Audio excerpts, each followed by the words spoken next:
New Year, New Me, tahun baru, diri baru. Secara umum itu adalah sebuah ucapan yang sering terlontar melalui sosial media yang biasanya kita temuin di antara akhir tahun sampai awal tahun. Nah, untuk tahun barunya ya otomatis akan berubah status sendiri dari tahun lama jadi tahun baru. Tapi New Me-nya biasanya perlu diubah sendiri. Dan itu dimulai dengan daftar hal-hal yang mau dilakukan atau dicapai di tahun yang baru. Sebuah resolusi yang akan jadi guidance untuk perbaikan diri di momen awal tahun baru. Praktek resolusi tahun baru nggak cuma dilakukan oleh kita sebagai individu. Organisasi pun sebenarnya juga melakukan itu. Akhir tahun biasanya karyawan disibukkan dengan report tahunan sebagai bahan evaluasi. Ada juga yang membuat roadmap untuk setahun ke depan, dan sebagainya. Lebih fancy kegiatannya. Kalau individu cuma sebatas tulis di notes HP. Tapi kalau organisasi akan ada year-end meeting yang dihadiri para petinggi. Ada sesi diskusi membahas presentasi yang dibuat siang dan malam oleh kita, kroco-kroco korporasi. Dan ditutup dengan selebrasi, entah itu dengan makanan atau minuman.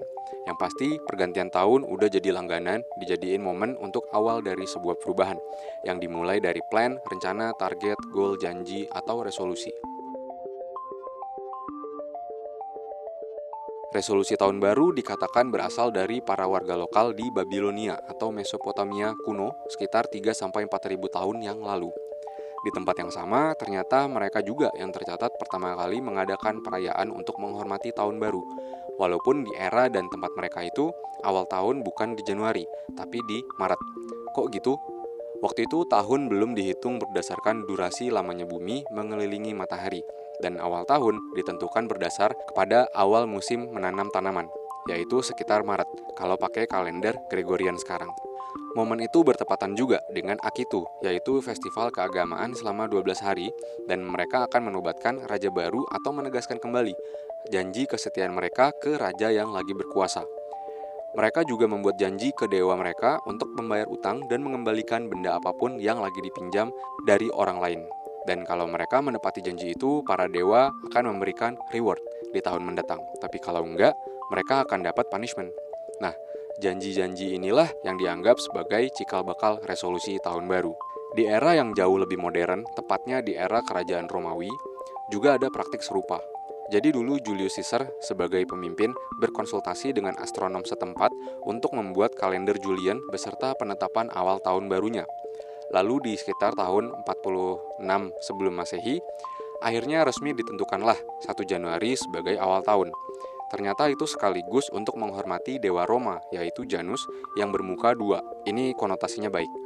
Satu menghadap depan dan satu menghadap belakang, which diartikan sebagai ngelihat ke belakang untuk mempelajari sesuatu dan ngelihat ke masa depan untuk terus maju. Nah, di momen awal tahun tersebut, orang-orang Romawi melakukan praktik resolusi tahun baru juga, yaitu membuat janji ke dewa untuk berperilaku lebih baik di tahun yang akan datang, sekaligus mempersembahkan hadiah-hadiah. Nah, terlepas dari awal mula resolusi tahun baru yang ternyata akarnya dari tradisi, budaya, bahkan agama dan dewa-dewi zaman dulu, sepertinya praktek resolusi tahun baru di era sekarang bisa dibilang adalah praktek yang lebih menitik beratkan janji atau target untuk diri sendiri. Dan biasanya fokusnya pure untuk perbaikan diri dalam hal karir, daily life, kesehatan, relationship, finansial, dan sebagainya. Which adalah hal yang gak gampang. Bahkan yang berhasil achieve itu dikit banget menurut berbagai studi di beberapa tahun kebelakang ini.